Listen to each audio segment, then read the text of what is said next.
अस्सलाम वालेकुम, welcome to our YouTube channel.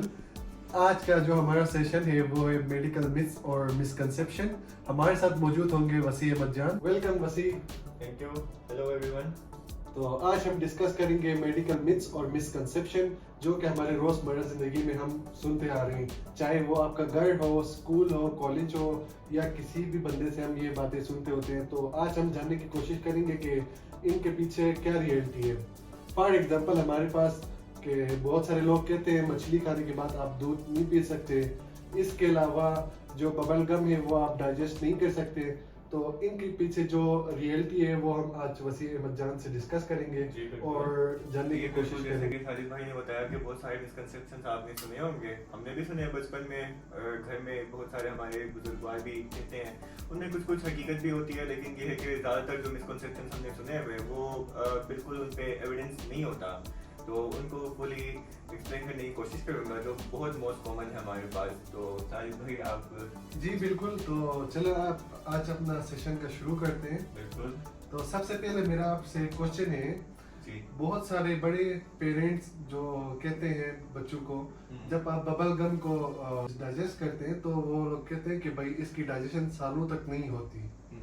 तो इसके पीछे इसकी क्या रियलिटी है? तो इसमें एविडेंस ऐसा कोई खास नहीं है कि देखें डाइजेस्टिव सिस्टम हमारा जो है वो with in minutes and with in seconds कोई भी चीज़ को हजम करने के लिए बिल्कुल रेडी होता है। तो बबल गम में ऐसी कोई खास चीज़ नहीं है जो कि सालों तक रहे, क्योंकि ये प्लास्टिक नहीं होता। बबल गम मैक्सिमम आपके पेट में 2 से 3 दिन रह सकता है। ये बस सिर्फ पेरेंट्स का हमारा कुछ अपने बच्चों को इस चीज़ से दूर करने के लिए बोला जाता था। तो इसके पीछे ऐसा कोई एविडेंस नहीं है, सिर्फ 3 दिन मैक्सिमम आपके डाइजेस्टिव सिस्टम में रहेगा और इसके बाद फिर वो खुद ब खुद एक्सक्रीट हो जाता है। डॉक्टर वसी, मेरा आपसे एक बहुत ही इम्पोर्टेंट क्वेश्चन है। बिल्कुल। ये तो बिल्कुल कॉमन मतलब मिथ है। जब हम नकल करते हैं तो इससे अर्थराइटिस होता है। बहुत सारे हमारे पेरेंट्स हैं जो ओल्ड पीपल्स हैं, तो वो ये समझते हैं कि जो हम नकल्स करते हैं इससे अर्थराइटिस होती है। नहीं, नकल से अर्थराइटिस आपको नहीं होता। देखें, ये जो बात करें सारी कोई नकल्स का, नकल जो करा के आप अपने हाथों में निकालते हैं, अभी मैंने निकाले हुए तो मेरे हाथों में अभी आ नहीं रहे बाहर। तो इसमें आपको कोई पेन इंजरी वगैरह नहीं होगा आपको, ठीक है, और लॉन्ग टर्म भी इसमें कोई इश्यूज नहीं होते हैं साजिद। तो ये सिंपल एक गैस बबल होता है और उसके बर्स्ट होने पर आवाज़ आती है, ठीक है। इसके पीछे एविडेंस पूरे स्टडीज है। अप टू 10 इयर्स तक एक बंदे ने 1945 में अमेरिका में उसने रिसर्च किया और मतलब रोजाना के हिसाब से अप टू 10 इयर्स उसने अपने कड़ाके निकाले में, ठीक है, रोज के रोज। तो और इसके बाद उसने अपना चेकअप वगैरह कराया, फिर से इसने प्रूव किया कि नकल्स करने से आपको अर्थराइटिस नहीं होगा। तो आप कर सकते हैं, इसका ऐसा वैसे कोई बेनिफिट भी नहीं है करने का, बस सिर्फ आपका एक टाइम पास हो जाता है और ऐसी कोई खास इसमें बात नहीं है। डॉक्टर साहब, एक और इम्पोर्टेंट क्वेश्चन है। जिन बंदों को बैक पेन होता है या उनको कोई स्पाइन में कोई इशू होता है, तो वो लोग यही समझते हैं कि भाई जो बेड रेस्ट है वो उनके लिए हेल्दी है और उससे वो मतलब रिकवर हो जाते हैं।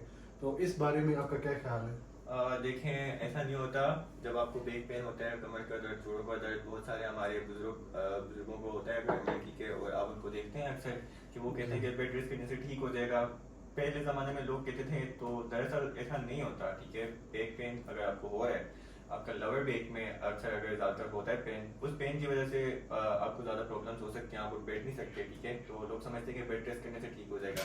नहीं दोस्तों, ऐसा नहीं होता, ठीक है। आपने एक्सरसाइज करनी है, एक्सरसाइज बॉडी के लिए बेहतरीन है। बेहतरीन चीज़ वो बॉडी के लिए है ना, वो आपकी मूवमेंट है। आप जितना मूवमेंट करेंगे, एक्सरसाइज करेंगे, आपकी बॉडी उतनी अच्छी और फिट रहती है। तो सिर्फ और सिर्फ बेड रेस्ट से आपका बैक पेन ठीक नहीं होगा। आपने मेडिकेशन भी लेनी है उस हिसाब से, और कुछ सर्टेन कंडीशंस भी हैं साजिद भाई, जैसे हमारा अगर फ्रैक्चर वगैरह हो जाए या फिर कोई मसल वगैरह पुल हो जाए तो उस वक्त मसाज आप करवा सकते हैं, ठीक है। उसके अलावा कुछ टाइम के लिए थोड़ा बहुत बेड रेस्ट भी कर लें, लेकिन ये नहीं कि बिल्कुल बेड पे चिपक के रहना है आपने कि इस तरह आपका बैक पेन ठीक होगा। नहीं, आपने वॉक करनी है लाजमी, और साथ में एक्सरसाइज भी करनी है। बहुत सारे हमारे पास थेरेप्यूटिक एक्सरसाइजेस होते हैं, आप उनको भी ट्राई कर सकते हैं। जो फिश होती है हमारे पास, जी जी, ये सोचा जाता है कि जब हम फिश खाते हैं उसके बाद हम कोई डाइटरी प्रोडक्ट्स, फॉर एग्जांपल कोई मिल्क, हम उसको कंज्यूम नहीं कर सकते।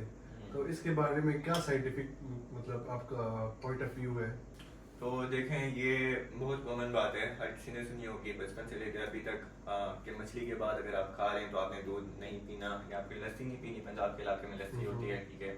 तो देखें, इसका कोई रिलेट नहीं है दोनों का।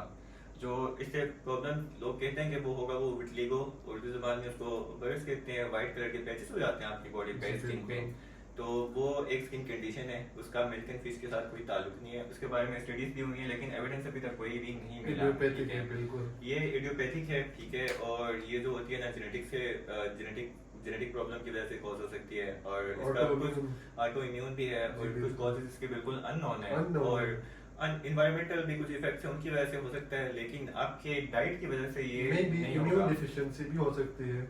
यस, उसकी वजह से भी ये दरअसल होते हैं मेलानिन की वजह से, ठीक है, जो कि हमारी स्किन को कलर देता है, ये उसकी कमी की वजह से होता है, और उसके लिए हमें फिश एंड मिल्क की जरूरत नहीं होती। तो ये बहुत एक गलत मिसकंसेप्शन है।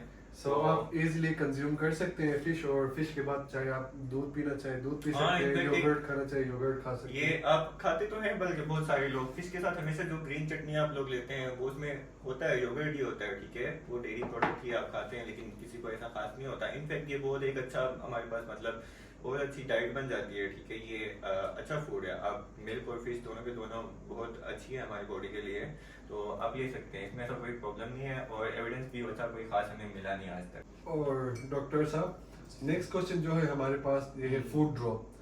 फॉर एग्जांपल अगर हम खाना खा रहे हैं, हमसे कोई फूड ड्रॉप हुआ है, तो मोस्टली पीपल थिंक कि भाई जल्दी से इंस्टेंट उठाओ और खाओ, कोई इशू नहीं होता। नहीं, देखें, इसमें भी कोई ऐसी हकीकत नहीं है। एविडेंस हमारा यही शो करता है कि आप अगर खाना खा रहे हैं, ठीक है, और उसी साथ आपका रोटी का टुकड़ा या फिर नवाला आपका गिर जाता है, तो फौरन उठाने से उस पर बैक्टीरिया नहीं लगेगा, नहीं, ऐसी बात नहीं होती। क्या पता आप नवाला खा रहे हैं और जो गिर रहा है नवाला एग्जैक्ट उसी जगह पे गिरे जहाँ पे बैक्टीरिया या वायरस पहले से मौजूद हो, ठीक है, तो आप उसको 5 सेकंड 2 सेकंड में भी उठा लें, उसने चिपकना है वो चिपक जाएगा। तो 5 सेकंड वाला रूल जो है ना फूड को उठाने के लिए कि जल्दी से अपना नवाला उठा के वापस खा लें, नहीं, ऐसा नहीं होता, ठीक है। आप नीचे गिर गया, आपने उसको थ्रो आउट करना है।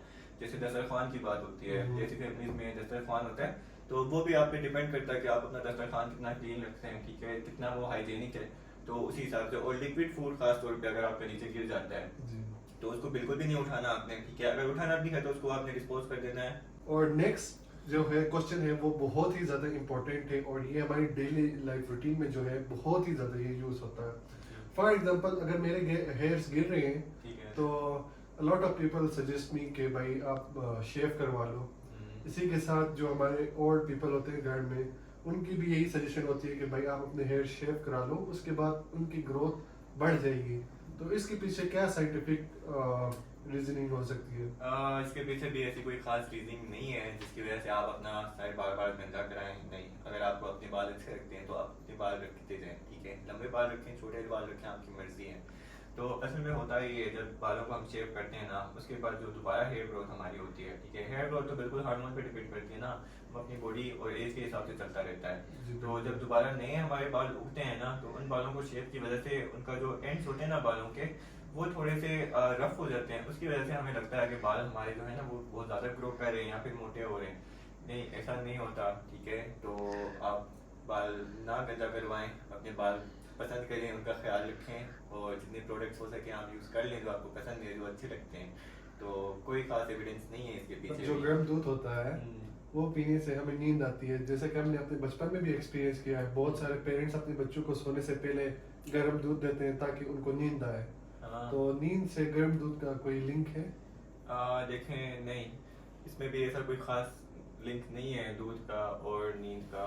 रात को गर्म दूध आपको अगर आपके माँ बाप देते हैं, तो हमने भी खुद पिया है, और बचपन में हर किसी, तकरीबन सारे सबके पेरेंट्स ही उनको दूध पिलाते हैं। दूध एक अच्छी गज़ा है हर किसी के लिए।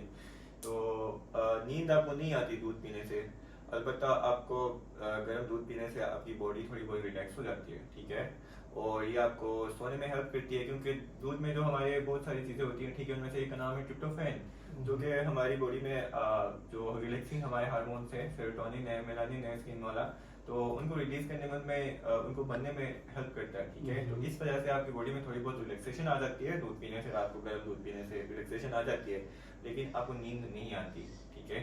तो दूध पिया करें रात को, बहुत अच्छी बात है, लेकिन ये ना सोचें कि दूध पीने से मुझे नींद आएगी। अगर आप इस तरह सोच सोच के पियेंगे तो फिर आपकी एक हैबिट बन जाएगी प्रॉपर, और जब तक आप नहीं पियेंगे फिर आपको नींद नहीं आएगी। मेंटली तो दूध पी लें, खैर, लेकिन ये बातें ना सोचा करें जी। जो 2 लीटर पानी होता है पर डे, हाँ, क्या ये जरूरी होता है बॉडी के लिए? देखिए पानी आपकी बॉडी के लिए बहुत इंपॉर्टेंट है। अगर आपने 2 लीटर नहीं पीना तो ना पिए, कोई प्रॉब्लम नहीं है, लेकिन 1 लीटर तो कम से कम पीना चाहिए। और पहले मिसकॉन्सेप्शन था ये कि आपने 2 लीटर कम से कम पानी पीना है रोज़ के रोज़, ताकि आपकी बॉडी हेल्दी रहे। नहीं, ऐसा नहीं होता। आप 1 लीटर पे भी गुजारा कर सकते हैं, ना पिए 1 गिलास 2 गिलास उस पर भी गुजारा कर सकते हैं, लेकिन बेहतरीन ये है कि आप कम से कम 2 लीटर पी लें। ये 1945 में स्टडीज हुई थी, ठीक है, तो इसके बारे में प्रॉपर एविडेंस है। उस वक्त ये कहा जाता था कि आपको 2 लीटर मतलब फ्लूइड, कोई भी फ्लूइड लेना है, ठीक है, आप सूप ले सकते हैं, चाय ले सकते हैं, लाजमी नहीं है कि सिर्फ पानी हो, सीधा सीधा सादा पानी नहीं, कोई भी फ्लूइड आप 2 लीटर और 2 लीटर दिन में ले लें तो वो बेटर रहेगा। बल्कि पानी पी लें वो भी सही है, ठीक है, 1 लीटर पे भी गुजारा हो सकता है आपका, लेकिन 2 लीटर रिकमेंडेड है। वो बहुत ज़्यादा बेनिफिशियल होगा, आपको हाइड्रेट करते रहेंगे, आपकी स्किन ग्लो करेगी, ठीक है, आपका माइंडफुलनेस रहेगा। थैंक यू वसीम अहमद जान सेशन ज्वाइन करने के लिए। इंशाल्लाह मजीद भी फ्यूचर में आपके साथ सेशन करेंगे। Thank you so much Sajid, आपने मुझे बुलाया, ये मौका दिया कि मैं लोगों को कुछ बता सकूँ। आई होप कि सबको ये मेरी इन्फॉर्मेशन ठीक लगी हो, और अगर इन्फॉर्मेशन में कोई प्रॉब्लम है तो कमेंट में ज़रूर बताइएगा। और चैनल हमारा लाजमी सब्सक्राइब करना है, ठीक है, इस तरह की इन्फॉर्मेटिव वीडियोस आपको मिलती रहेंगी आगे भी। फास्ट फॉरवर्ड करता हूँ। Thank you so much for watching. Thank you guys for watching this video. Inshallah, we will catch you up in next videos.